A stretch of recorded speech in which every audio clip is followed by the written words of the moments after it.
नमस्कार मित्रांनो, लक्ष्मीच्या पावलांनी या मालिकेच्या आजच्या ट्विस्ट एपिसोडमध्ये आपण बघणार आहोत एक फॉर्म आणि त्यावर लागलेला खोटा आरोप, जो कलाच्या आयुष्याला हलवून टाकणारा होता. कोण करतंय हा डाव? म्हणजे थोडक्यात कोणाला पाहिजे कलाची प्रतिष्ठा मातीमोल झालेली? कोण असेल असं या घरामध्ये? तसं म्हणायला गेलं ना तर चांदेकरांच्या घरामध्ये पायलीचे 50 दुश्मन आहेत कलाचे. का तर वास्तविकतेच्या दिशेने जो जातो त्याला अडवणारे भरपूर लोक असतात आणि खरं बोलणाऱ्याचा ना सगळ्यांना राग येतो. आमच्या भागात तर असं म्हणतात की खरं बोललं की सख्ख्या आईला सुद्धा राग येतो. तर कला ही सत्याच्या मार्गावर चालणारी असते आणि तिच्या प्रतिष्ठेवर आता आच येईल असं काहीतरी होत असतं. तो असतो एक फॉर्म, जो की कलाच्या आयुष्याला वेगळीच कलाटणी देणारा असतो. आता ते काय आहे ते आजच्या भागात उघड होणार आहे. मोठं गुपित आहे ते. तर आजच्या भागात आपल्याला ते जाणून घ्यायचंय. काय बरं असेल ते गुपित? चला तर मग व्हिडिओला सुरुवात करूया. व्हिडिओला सुरुवात करण्यापूर्वी चॅनलला सबस्क्राईब करा आणि व्हिडिओ आवडल्यास व्हिडिओला लाईक करायला विसरू नका. ठीक आहे, मग सुरू करूया आजचा व्हिडिओ. तर आता घरामध्ये नॉर्मल वातावरण असतं. सगळे आपापल्या कामात बिझी असतात आणि कला एका टेबलवर असलेला एक फॉर्म भरत असते. तिच्या चेहऱ्यावर हलकीशी स्मित रेषा असते. कला अगदी मनोमन स्वतःला तो फॉर्म भरत असताना अगदी मनोमन म्हणत असते की हा फॉर्म भरून झाला की माझ्या बाळाचं नाव कागदोपत्री नोंदवलं जाईल. किती सुखाचा क्षण आहे हा.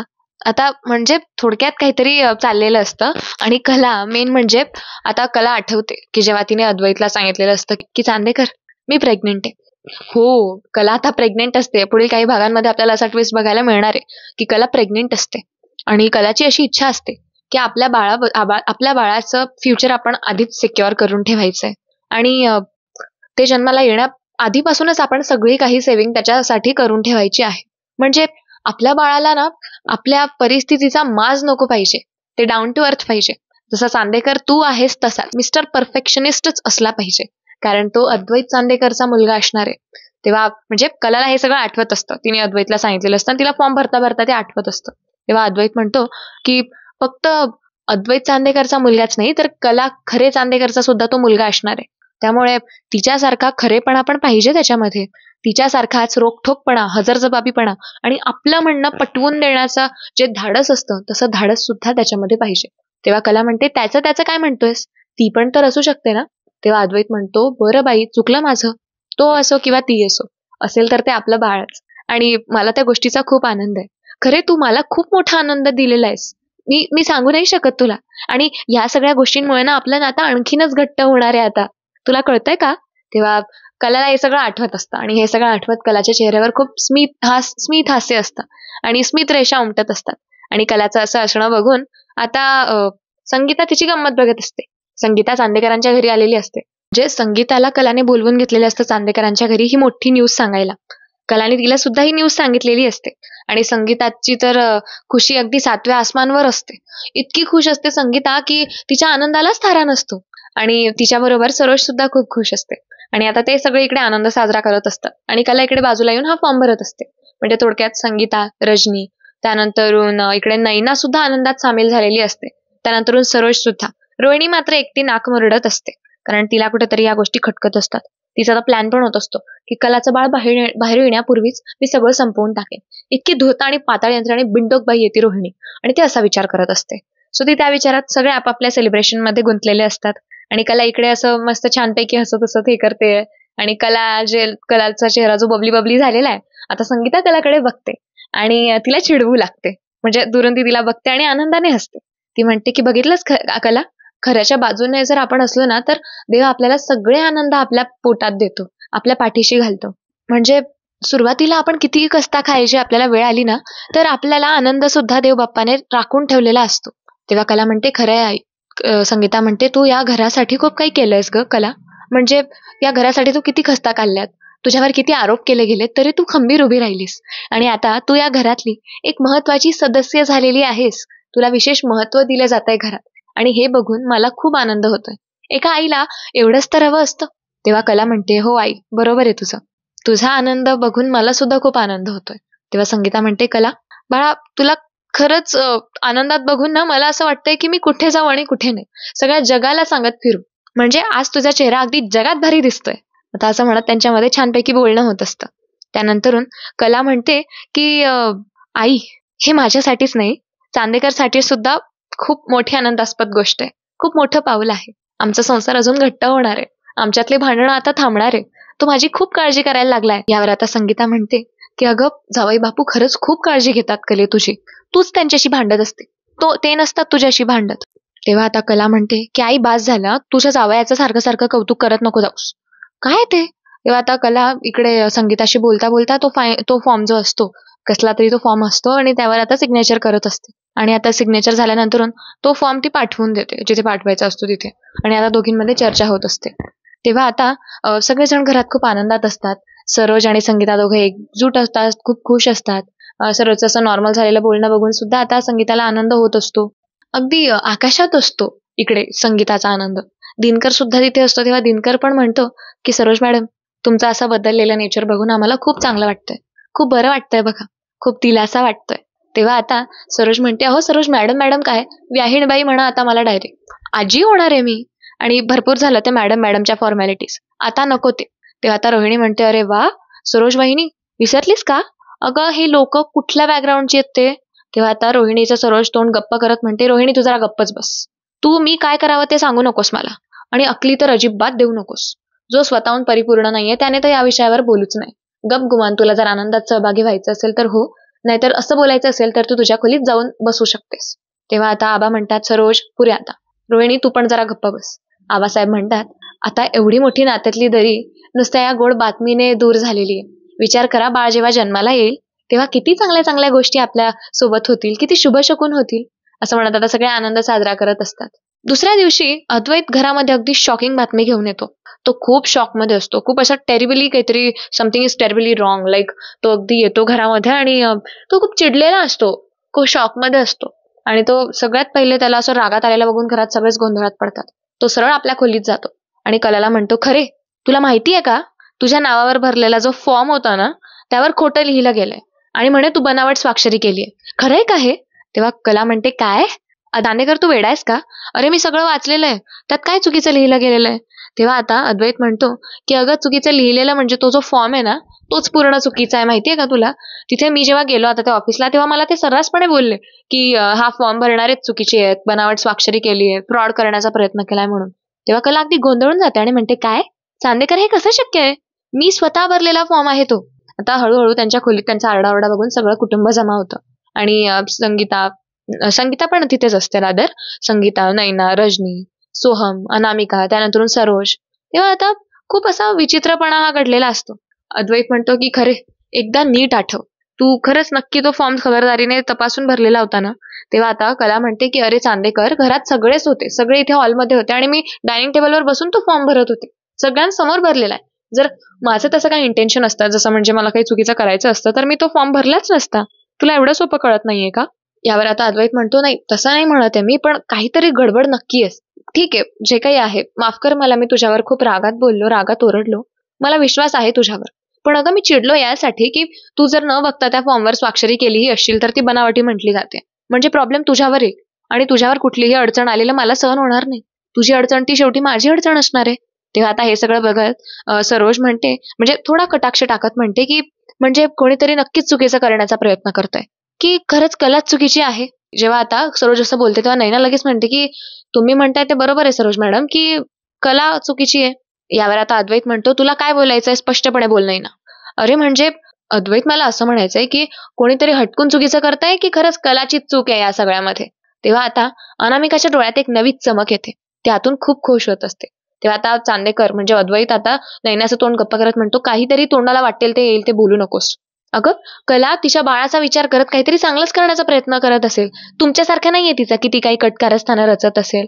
तेव्हा आता यावर अद्वैत खूप असा चिडत असतो आणि घरामध्ये सगळे आता त्यांना शांत करत असतात. संगीता म्हणते, जावई बापू शांत व्हा. कले तू पण शांत हो बरं, जरा शांत व्हा. या खाली दोघंही काहीतरी खाऊन घ्या, डोकं शांत करा. दुसरीकडे अनामिकाच्या डोळ्यामध्ये वेगळीच चमक असते. ती आतून खुश होते. म्हणजे थोडक्यात या सगळ्यामध्ये अनामिकाचाच हात असतो. तर मित्रांनो, आता एकीकडे अद्वैत, सोहम, नैना एकत्र बसून फॉर्म तपासत असतात. म्हणजे नैना तर सुरुवातीला असते तिथे नाक खुपसायला आलेली, कलाची चूक दाखवून देण्यासाठी आलेली. पण नंतर नैना उठते आणि सरोज तिथे येऊन बसते. ते तिघांचाही आता तपास सुरू होतो. अद्वैत म्हणतो, या सगळ्या मागे जे कोणी असेल ना मी त्याला सोडणार नाही, कारण या सगळ्याने कला बिचारी धोक्यात येते. खरी बिचारी धोक्यात येते आणि तिला मी अडचणीत नाही बघू शकत. तेव्हा आता ते तिघही काहीतरी चेकिंग करत असतात. तेव्हा आता ते फॉर्म्स वगैरे जे काही ऍप्लिकेशन्स असतात ते सगळे ते बाहेर काढतात आणि चेक करतात. तेव्हा सोहम म्हणतो, दादा स्वाक्षरी बघ, इथे जरा वेगळी दिसते, म्हणजे कोणीतरी हे कॉपी केलेलं आहे, कॉपी करण्याचा प्रयत्न केलाय. तेव्हा आता नैना म्हणते की आणि तारीख, कला फॉर्म भरत होती त्याच्या 2 दिवस आधीची तारीख आहे, नीट बघ अद्वैत. तेव्हा अद्वैत म्हणतो की बरोबर आहे, कोण करत असेल पण हे. म्हणजे आता लगेच सरोजला आठवतं की त्यांच्या घरातली जी मंजू असते, जी त्यांच्याकडे कामाला असते, ती एक पोस्ट घेऊन आलेली असते आणि अनामिका ते सगळं दुरून बघत असते, असं आता सरोजला आठवतं. तेव्हा आता अद्वैत अगदी ठामपणे म्हणतो की कोणीतरी आपल्या घरातलंच हे करतंय, खरेचं नाव खराब करण्यासाठी. पण जे कोणी असेल ना त्याला मी सोडणार नाही. कदाचित हे सगळं करणाऱ्याला माहित नाहीये की खरेच्या मागे अद्वैत ठामपणे उभा आहे. तेव्हा सरोज म्हणते की फक्त अद्वैतच नाही, सरोज सुद्धा आणि घरातले इतर कुटुंबीय सुद्धा. पण कोण करत असेल असं? कोणी का करेल आपल्याच घरातल्या व्यक्तींबद्दल? तेव्हा अद्वैत म्हणतो की त्याचंच उत्तर शोधतोय आहे मी, पण ठीक आहे, बघूयात. दुसरीकडे कलाची भूमिका अगदी ठाम असते. म्हणजे थोडक्यात कला तिच्या आईजवळ बसलेली असते आणि तिच्या डोळ्यात आता हळूहळू अश्रू येतात, पण तिच्या आवाजात प्रचंड ठामपणा असतो. ती आता आईजवळ बसलेली असते आणि तिच्या आईला जसं ती रडताना वगैरे दिसते. तेव्हा तिची आई संगीता तिला म्हणते, कले तू अजून पण तोच विचार करतेस का? तेव्हा कला म्हणते, अगं आई मग काय करू दुसरं? तेव्हा आता लगेच संगीता म्हणते की अगं जावई बापूंसारखा माणूस तुझ्या पाठीशी उभा आहे, तरी तुला काळजी करायची गरज पडते. अगं घाबरू नकोस, सगळं काही व्यवस्थित होईल आणि आपली बाजू सत्याची आहे ना, मग कशाला घाबरतेस? तेव्हा आता कला म्हणते की अगं आई, एवढ्या दिवसांनी पुन्हा एकदा आनंद माझ्या पदरात येत होता, सगळं काही व्यवस्थित चाललेलं होतं, पण या सगळ्या गोष्टींमुळे घरातल्यांचा जर माझ्यावर अविश्वास झाला तर मी काय करणार आहे? तेव्हा आता सरोज यावर म्हणते की कले तू या सगळ्याचा विचार करू नकोस, जावई बापूंसारखा माणूस आहे तुझ्या नशिबात, मग कशाला घाबरतेस? ते घेतील तुझी बाजू आणि ते घेतायत ना तुला समजून, मग कसलाही विचार करायची काही गरज नाहीये तुला, कळलं? तेव्हा आता कला म्हणते की आई मी काही चुकीचं केलेलं नाहीये, मला माहित नाही हे सगळं कोण करतंय, पण का करत असेल, मी काय बिघडवलंय कोणाचं? ते काही असो, मी आता शांत बसणार नाही. कला आता अश्रू पुसत असं बोलत असते अगदी ठामपणे. तेव्हा संगीता म्हणते की बाळ, कले सत्याला उघड करणं हेच तुझं खरं उत्तर आहे. जावई बापू तुझ्यासोबत आहेच हे विसरू नकोस.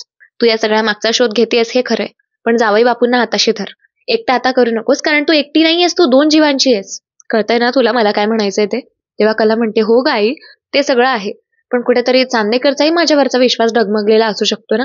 तेव्हा आता यावर संगीता म्हणते की अगं ठीक आहे, विश्वास डगमगला तरी तो तू तुझ्या वागणुकीतून सिद्ध करून दाखव ना. तू तसं वागून दाखव आणि म्हणजे स्वतःला प्रूव्ह कर की तू चुकीची नाहीये. तेव्हा आता हे सगळं त्यांचं बोलणं झाल्यानंतर कला आणि अद्वैत या संदर्भात आपल्या खोलीत बोलतात आणि आता एकमेकांचा हात धरतात आणि ते म्हणतात की आपण इथून पुढे जे काही करायचंय ते आपण म्हणून शोधून काढूयात. कोणी कितीही मध्ये आलं तरी आपण या गोष्टीला सॉल्व्ह करूयात. कोण आहे त्याला आपण चांगल्या पद्धतीने खडसावून काढूयात, असा त्या दोघांचा निश्चय असतो. आणि मला तरी असं वाटतं की आता काहीतरी मस्त मोठं होणार आहे आणि अनामिकाची कदाचित बाजूही समोर येणार आहे.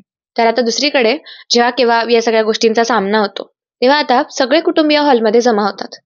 अद्वैतकडे पुरावे असतात आणि अद्वैत आता एक एक करून सगळ्यांना पुरावे दाखवत असतो. अद्वैत म्हणतो, हा बघा सीसीटीव्ही फुटेज, फॉर्मवर छेडछाड करणारी व्यक्ती दुसरी कोणी नसून आपल्याच घरातली आहे. तेव्हा आता आबासाहेब म्हणतात, अद्वैता जरा स्पष्ट बोलशील का, म्हणजे समजेल असं बोल ना. तेव्हा अद्वैत म्हणतो की मी उगाच कलावर त्या दिवशी चिडलो, खरं तर मी तिच्यावर चिडणं योग्य होतं, कारण ती सगळ्यांवर विश्वास ठेवत फिरते आणि अगदी निर्धास्तपणे गोष्टी करून टाकते. पण नाही, या घरामध्ये एक जण असा आहे जो घरकावेधी आहे आणि मी त्याला धडा शिकवल्याशिवाय गप्प बसणार नाही. तेव्हा आबासाहेब म्हणतात, कोण आहे तो? तेव्हा आता अद्वैत म्हणतो, समजेल तुम्हाला, मी तुम्हाला सगळ्यांना प्रूफ दाखवतो. तेव्हा आता अद्वैत म्हणतो की ती व्यक्ती दुसरी तिसरी कोणी असून अनामिकाच आहे. तेव्हा आता घरामध्ये सगळ्यांना धक्का बसतो, खूप मोठा धक्का बसतो, सगळेजण खूप हादरतात आणि अनामिका पण घाबरते. आता अनामिकावर जेव्हा हा आळ येतो तेव्हा अनामिकाला हसू येत असतं, पण कुठेतरी ती खूप घाबरून गेलेली असते. तिला असं वाटतं की आपला प्लॅन आता सगळ्यांसमोर येणार आहे, आपण फसलो, आता खूप घाणेरड्या पद्धतीने आपण फसून गेलेलो आहे, आता आपलं काही खरं नाही. अनामिकाला असं जाणवलेलं असतं. आता कला यावर म्हणते की पण अरे चांदेकर, हे सगळं कशावरून बोलतोयस तू, अनामिका असं का करेल? तेव्हा आता इतक्यात सोहम सुद्धा बोलतो की दादा, तू नक्की शुअर आहेस ना, अनामिका असं का करेल? तुला असं का वाटतंय की अनामिकाने असं केलेलं असेल?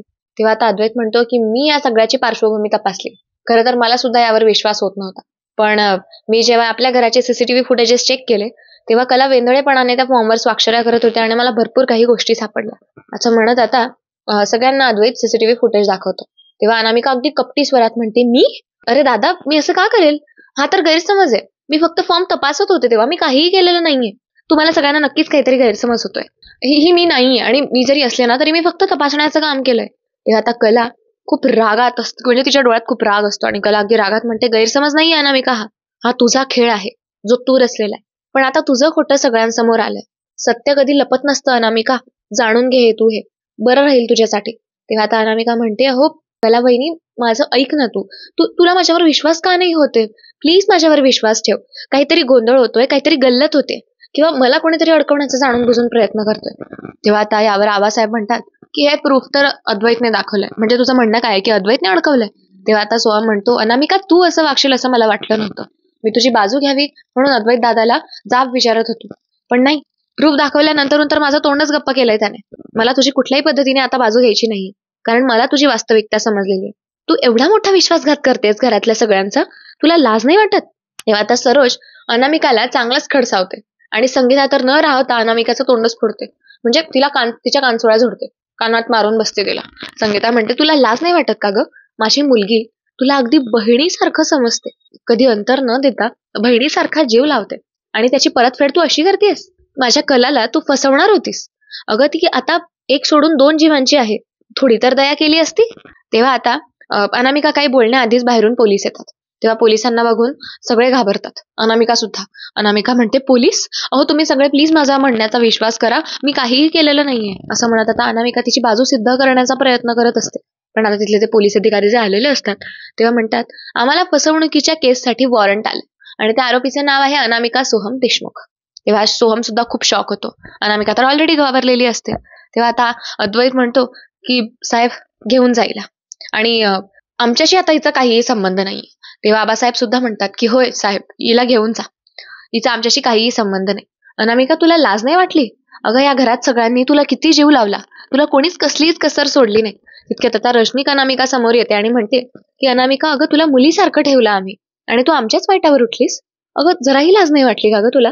अनामिका, कला तुझी किती काळजी करत असते नेहमी, तुला किती जपत असते, आणि तू तिच्याच बाबतीत असं का केलंस ग? तेव्हा आता अनामिका अगदी रडत असते आणि तिचा इनोसन्स प्रूव्ह करत असते. पण शेवटी तिला लेडीज कॉन्स्टेबल ज्या आलेल्या असतात त्या अटक करून घेऊन जातातच, म्हणजे थोडक्यात अनामिकाला अटक होतेच.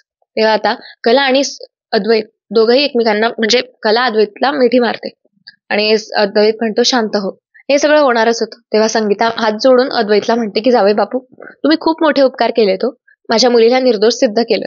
तेव्हा आता अद्वैत म्हणतो, अहो हे माझं कामच होतं आणि मी आता नवरा आहे तिचा, माझ्यावरही तिची तितकीच जबाबदारी आहे. तेव्हा आबासाहेब म्हणतात, अगदी बरोबर बोलल्यास अद्वैत बघ.